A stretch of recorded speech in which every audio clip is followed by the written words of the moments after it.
있던 네가 따라라라라리 널 보고 있음 음악이 baby 너를 위한 멜로디 yeah 네가 뮤즈니까 잘 들어봐 play it 따라라라라리 널 보고 있음 음악이 baby 너를 위한 멜로디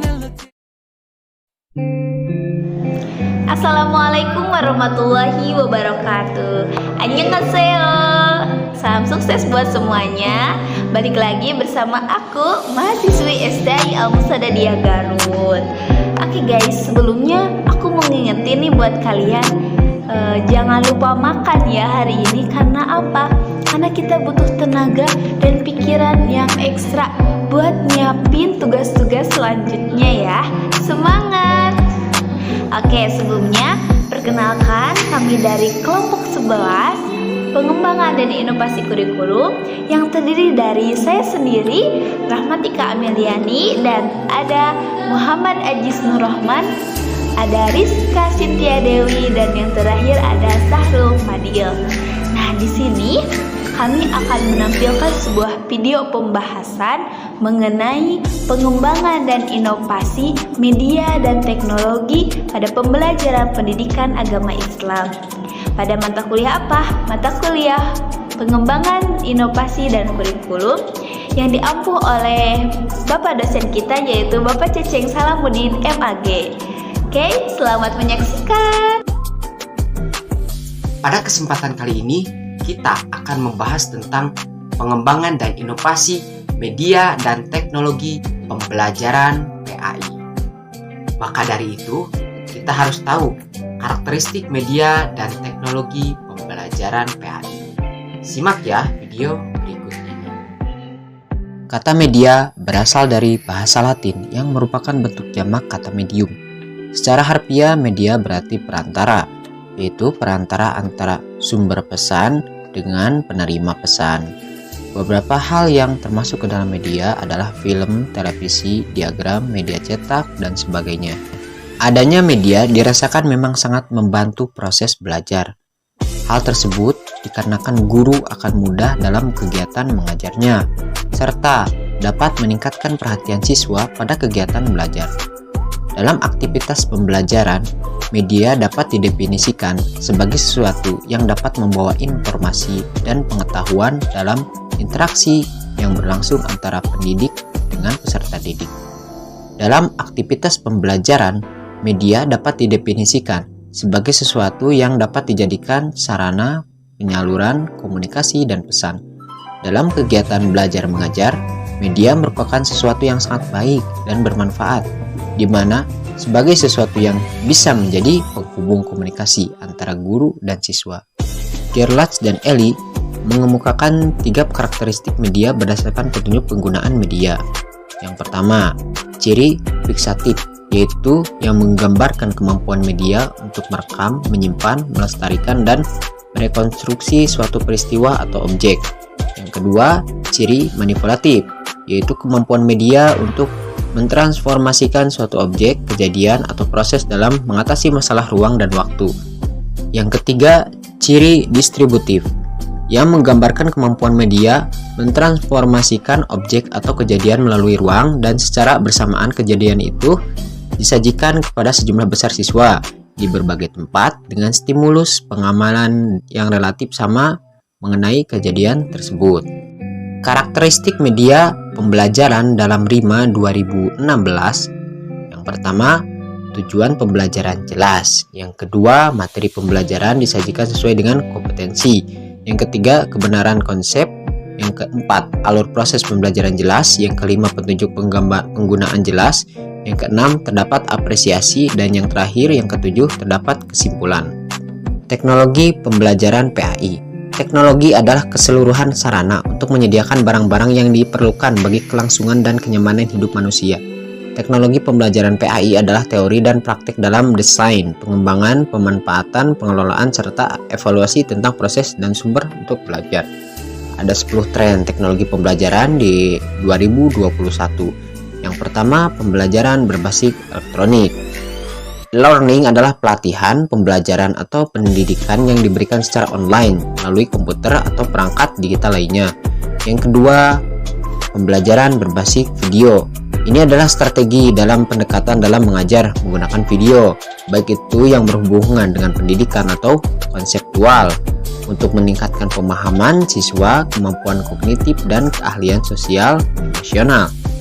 Yang ketiga, block high technology, atau bisa disebut sebagai sebuah sistem yang dapat membuat orang-orang memiliki akses untuk merubah data yang telah dibagikan.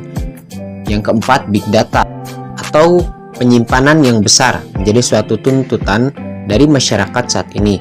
Hal ini merupakan dampak dari semakin banyaknya penggunaan internet dan meningkatnya penggunaan komputer, handphone, dan alat digital lainnya.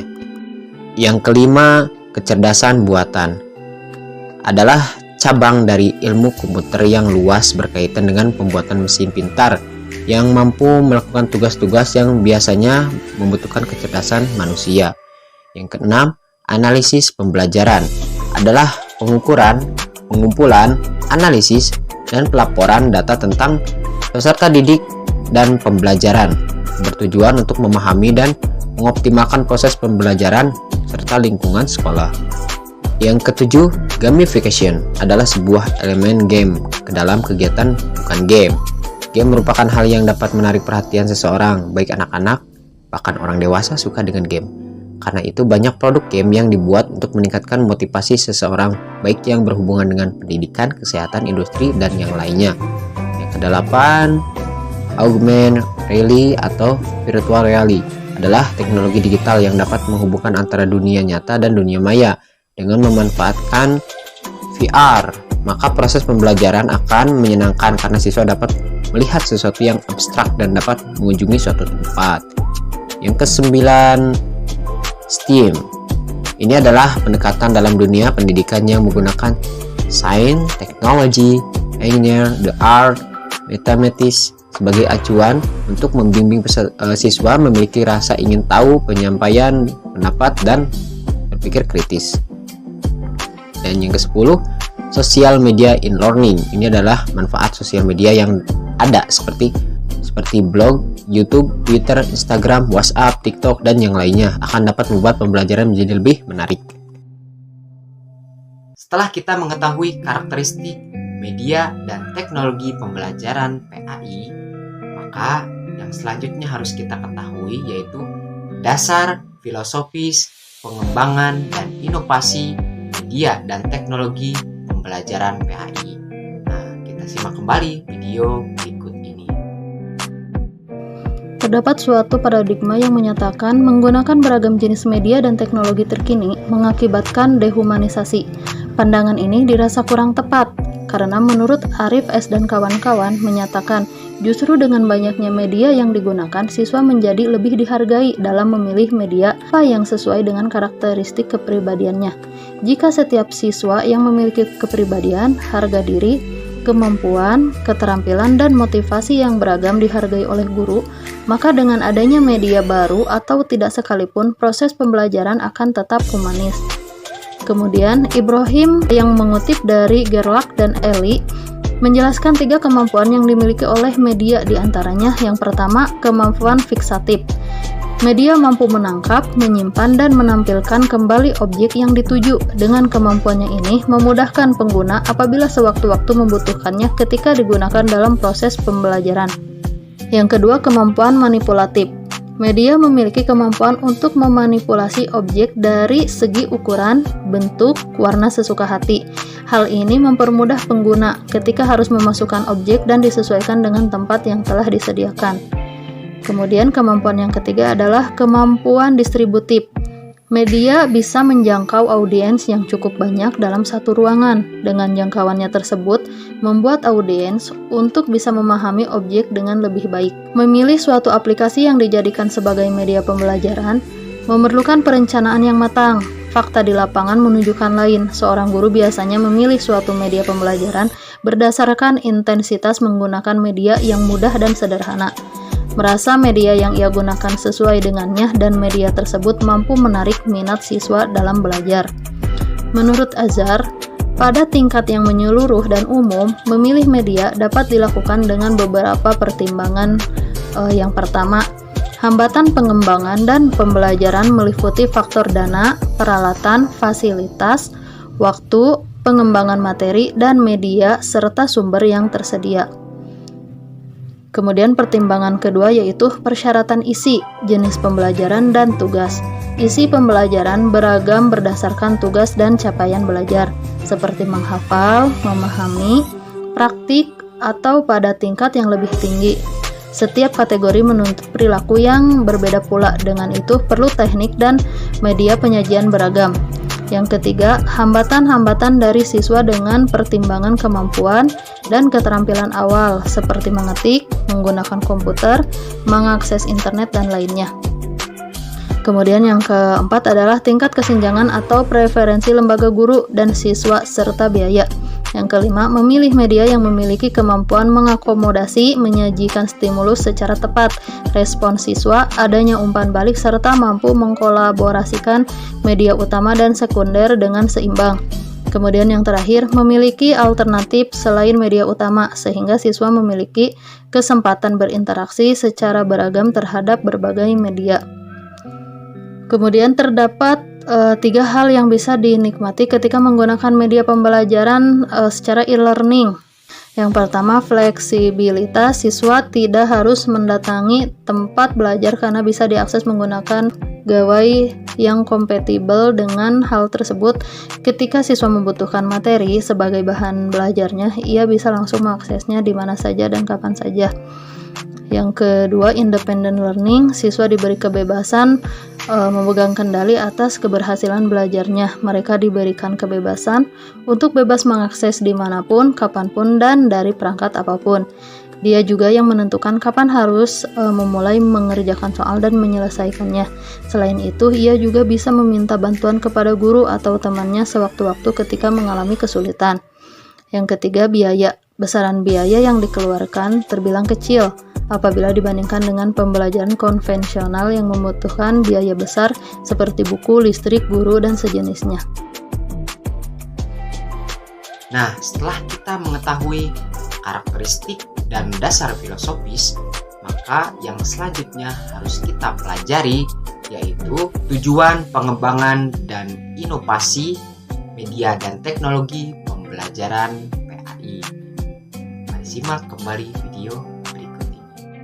Inovasi media pembelajaran adalah suatu pengembangan media pembelajaran tepat guna yang baru atau memiliki pembaharuan, serta mampu memecahkan persoalan pembelajaran. Tujuan utama dari inovasi pembelajaran adalah berusaha untuk meningkatkan kemampuan, yakni kemampuan dari sumber-sumber tenaga, uang, sarana dan prasarana, termasuk struktur dan prosedur organisasi, agar semua tujuan yang telah direncanakan dapat dicapai secara optimal. Selain itu juga, pesatnya kemajuan yang ingin dicapai oleh manusia dalam bidang ilmu pengetahuan dan teknologi sangat berkembang sedemikian pesat. Hal ini tentu erat hubungannya dengan pola hidup manusia yang ingin lebih praktis, lebih mudah, ataupun lebih cepat di segala aspek kehidupannya, termasuk dalam dunia pendidikan atau pelatihan. Nah, dalam pendidikan maupun pelatihan ini dapat kita jumpai media pembelajaran yang inovatif sebagai hasil dari kemajuan iptek, mulai dari yang paling sederhana sampai kepada yang canggih. Dan hasil penelitian memang secara nyata telah membuktikan bahwa penggunaan alat bantu inovatif itu sangat membantu aktivitas proses pembelajaran.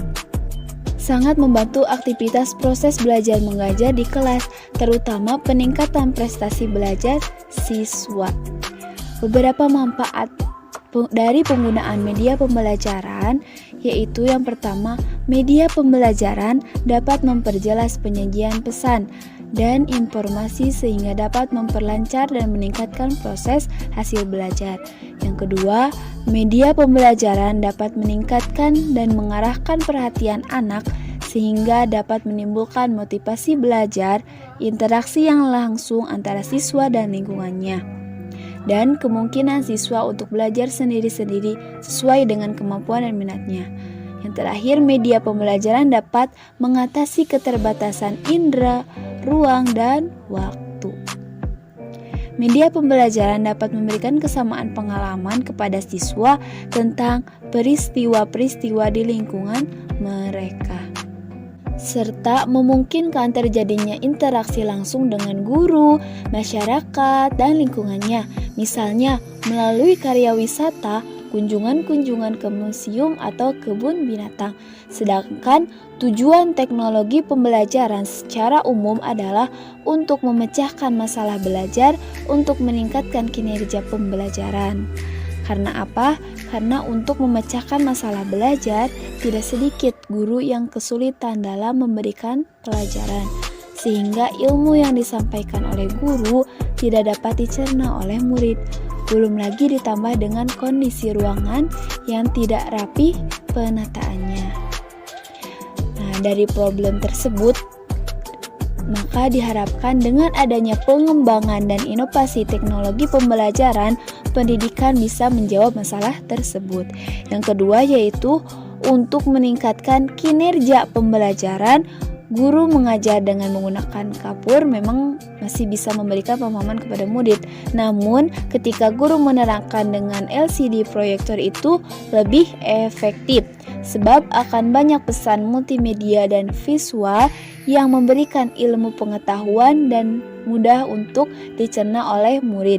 Contohnya, guru mengajar tentang proses terjadinya hujan, maka dengan diperlihatkan video proses terjadinya hujan, murid akan cepat menangkap ilmu pengetahuan tersebut yang bisa dijadikan sebagai maksud dan tujuan teknologi pendidikan sebagai meningkatkan kinerja pembelajaran.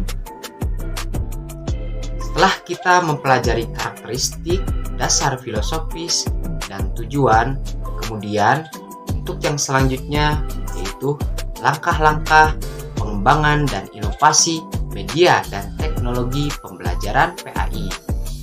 Kita simak video berikut ini. Media pembelajaran merupakan alat yang digunakan dalam proses belajar mengajar yang dapat membangkitkan minat dan keinginan motivasi peserta didik dan bahkan dapat membawa pengaruh-pengaruh psikologis terhadap peserta didik. Oleh karena itu, pengembangan media pembelajaran sangatlah penting karena penggunaan media pembelajaran pada tahap orientasi sangatlah penting sehingga tujuan pembelajaran bisa tercapai secara maksimal. Ada langkah-langkah yang harus diambil dalam pengembangan program media menjadi 6 langkah sebagai berikut ya. Yang pertama yaitu ada menganalisis kebutuhan dan karakteristik peserta didik. Kebutuhan dalam proses belajar mengajar adalah kesenjangan di antara apa yang memiliki peserta didik dengan apa yang diharapkan. Lalu yang kedua, merumuskan tujuan pembelajaran ataupun instruksional objektif dengan operasional dan khas. Untuk dapat merumuskan tujuan instruksional dengan baik, ada beberapa ketentuan yang harus diingat. Yang pertama, yaitu tujuan pembelajaran harus berorientasi kepada peserta didik. Artinya, itu benar-benar harus menyatakan adanya perilaku peserta didik yang dapat dilakukan ataupun diperoleh setelah proses belajar dilakukan. Lalu yang ketiga, ada merumuskan butir-butir materi secara terperinci yang mendukung tercapainya tujuan. Penyusunan rumusan butir-butir materi adalah dilihat dari sub kemampuan atau keterampilan yang dijelaskan dalam tujuan khusus pembelajaran, sehingga materi yang disusun adalah dalam rangka mencapai tujuan yang diharapkan dari kegiatan proses belajar mengajar tersebut. Lalu yang keempat, ada mengembangkan alat pengukur keberhasilan. Alat pengukur keberhasilan seyogyanya dikembangkan terlebih dahulu sebelum naskah program ditulis. Dan alat pengukur ini harus dikembangkan sesuai dengan tujuan yang akan dicapai dan dari materi-materi pembelajaran yang disajikan. Kemudian yang kelima ada menulis naskah media. Naskah media adalah bentuk penyajian materi pembelajaran melalui media rancangan yang merupakan penjabaran dari pokok-pokok materi yang telah disusun secara baik seperti yang telah dijelaskan di atas. Lalu yang keenam yaitu mengadakan tes uji ataupun uji coba dan revisi. Tes adalah kegiatan untuk menguji atau mengetahui tingkat efektivitas dan kesesuaian media yang dirancang dengan tujuan yang diharapkan dari program tersebut. Sesuatu program ini media yang pembuatannya dianggap telah baik, tetapi bila program itu tidak menarik atau sukar dipahami atau tidak merangsang proses belajar mengajar bagi peserta didik yang ditujunya, maka program ini semacam tentu saja tidak dikatakan baik. Jadi, inovasi pembelajaran merupakan suatu keharusan yang mesti dimiliki atau dilakukan oleh guru guna menghadirkan pembelajaran yang menarik dan berkualitas. Dengan melakukan inovasi, maka pembelajaran akan menjadi lebih hidup dan bermakna, sehingga diharapkan dapat memberikan motivasi kepada siswa agar lebih giat dan senang belajar. Dan untuk yang terakhir, setelah kita mempelajari karakteristik, dasar filosofis, tujuan, dan langkah-langkah, kita juga harus tahu contoh-contoh hasil pengembangan dan inovasi media dan teknologi pembelajaran PAI dalam pendidikan era society. Seperti apa sih? Kita simak video selanjutnya. Dari berbagai peran teknologi, salah satunya yaitu peran teknologi informasi dan komunikasi di bidang pendidikan. Misalnya, tidak mungkin lagi mengecek jumlah siswa yang hadir mengikuti pelajaran dari tahun ke tahun hanya dengan catatan di buku tahunan saja. Demikian juga hasil nilai siswa yang diperoleh selama mengikuti pendidikan hanya mengandalkan buku nilai guru sekolah atau buku induk sekolah. Begitu pula pekerjaan sederhana. Apapun pekerjaan akan menjadi lebih efisien jika menggunakan komputer. Pendidikan yang menggunakan sarana teknologi, terutama internet, bisa disebut education. Kecenderungan pendidikan di Indonesia pada masa yang mendatang hubungannya dengan perkembangan teknologi sebagai berikut. Yang pertama, berkembangnya pendidikan terbuka dengan cara belajar jarak jauh, distance learning. Untuk menyelenggarakan pendidikan terbuka dan jarak jauh perlu dimasukkan sebagai strategi utama pendidikan jarak jauh dengan memanfaatkan teknologi internet secara maksimal, dapat memberikan efektivitas dalam hal waktu, tempat, bahkan meningkatkan kualitas pendidikan. Yang kedua, terjadi berbagi sumber daya antara lembaga pendidikan dan pelatihan. Yang ketiga, perpustakaan dan instrumen pendidikan lainnya, misalnya guru dan laboratorium, berfungsi sebagai fasilitator bukan sumber informasi. Yang keempat, penggunaan perangkat informasi interaktif seperti CD-ROM multimedia yang secara bertahap akan menggantikan fungsi papan tulis. Dengan berkembangnya sains dan teknologi saat ini, banyak sekali media pembelajaran yang dapat digunakan, termasuk alat bantu audio visual dalam proses pembelajaran. Hal ini dilakukan untuk menghindari verbalisme yang mungkin terjadi jika hanya menggunakan alat bantu visual saja. Dengan media pembelajaran yang relevan, maka peserta didik akan lebih memahami sesuatu yang abstrak menjadi lebih konkret. Hal ini sesuai dengan pendapat Jeremy Brunner yang dikutip oleh Dadang bahwa peserta didik belajar melalui 3 tahap, yaitu enaktif, ikonik, dan simbolik. Selain itu, perkembangan teknologi di bidang pendidikan di era society ini memungkinkan adanya sistem belajar jarak jauh dengan menggunakan media internet untuk menghubungkan antara mahasiswa dengan dosennya, melihat nilai mahasiswa secara online, mengecek keuangan, mengecek jadwal kuliah, mengirim berkas tugas yang diberikan dosen. Sistem pendidikan teknologi dan media pembelajaran terbukti telah berhasil menurunkan angka putus sekolah dan meningkatkan nilai rata-rata ujian. Ternyata banyak sekali manfaat teknologi dan media pembelajaran dalam kehidupan kita sehari-hari. Misalnya dalam bidang pendidikan. Dengan pendidikan dimungkinkan terjadinya penyebaran teknologi informasi dan transformasi ilmu pengetahuan untuk sektor-sektor pendidikan. Para siswa yang duduk di bangku sekolah dan mahasiswa juga terbantu dengan adanya internet dan dalam mengerjakan tugas sekolah atau tugas kuliah. Para siswa dapat mencari bahan skripsi di internet, atau para siswa mencari bahan tugas makalah di internet. Dengan adanya pelajaran teknologi informasi dan komunikasi, para siswa dapat belajar dan memanfaatkan teknologi informasi dan komunikasi dalam kehidupan mereka sehari-hari dengan baik. Harus kita sadari, khususnya internet hanyalah merupakan alat bantu saja dan bukan menjadi solusi dalam dunia pendidikan, formal maupun non-formal. Bagaimana pendidikan yang bermutu didapat dari para pendidik yang bermutu ditambah dukungan pemerintah dan kurikulum yang sesuai dengan kebutuhan siswa didik yang diimplementasikan dengan benar dan kreatif. Terima kasih kepada para penonton yang telah menonton video ini dari awal sampai akhir. Semoga video ini bermanfaat untuk kalian. Saya Aziz undur diri. Assalamualaikum warahmatullahi wabarakatuh.